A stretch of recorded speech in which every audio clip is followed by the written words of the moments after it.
প্রিয় দর্শক, প্রথমে আমি এখানে কিছু কাঁকড়া নিয়ে নিয়েছি। আমি মূলত একদিন আগে কাঁকড়াগুলো কিনেছিলাম এবং কিনে সেগুলো ফ্রিজে রেখে দিয়েছিলাম একদিনের জন্য, কারণ জীবিত কাঁকড়া কাটাটা একটু রিস্কি। তাই একদিন ডিপে রাখার পর আজকে আমি একদিন পরে আমি রান্না করার জন্য বের করেছি। তো প্রথমেই আমি একটি চাকু দিয়ে কাঁকড়ার যে দাঁতগুলো বাঁধা থাকে, যে রশি দিয়ে রশিটি খুলে নিলাম।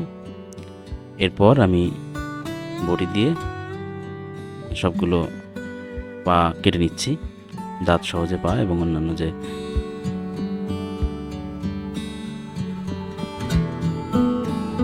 পা এবং পাখনাগুলো কেটে নেওয়ার পর এবার খোলস ছাড়াচ্ছি। দেখুন, পেছন দিকটা হালকা করে নখ দিয়ে টান দিলেই আপনার দুপাশ থেকে ছাড়িয়ে যাবে।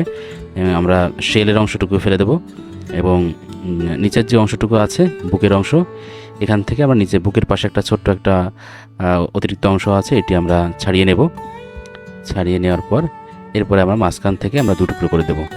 যদি অনেক বড় হয় কাঁকড়া, সেক্ষেত্রে 4 টুকরো করার প্রয়োজন হতে পারে। তো এটি যেহেতু মাঝারি মানের কাঁকড়া, এই জন্য 2 টুকরো করাই যথেষ্ট।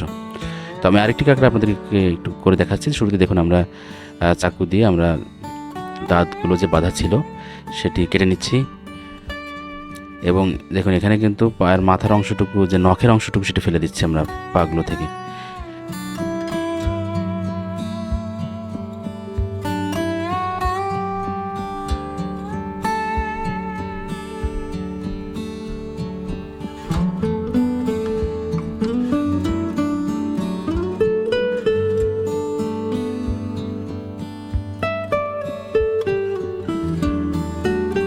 পাগুলো কিন্তু আপনি যেটা করবেন, যে বাসায় যদি পাটা পোতা থাকে আপনারা, সেক্ষেত্রে আপনারা একটু হালকা ছেঁচে নেবেন।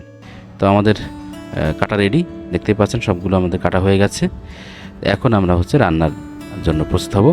তো রান্নার জন্য আমি আরেকটি ভিডিও বানাচ্ছি, সেই ভিডিওতে আপনারা দেখতে পাবেন যে আমি কীভাবে কাঁকড়াগুলো রান্না করি।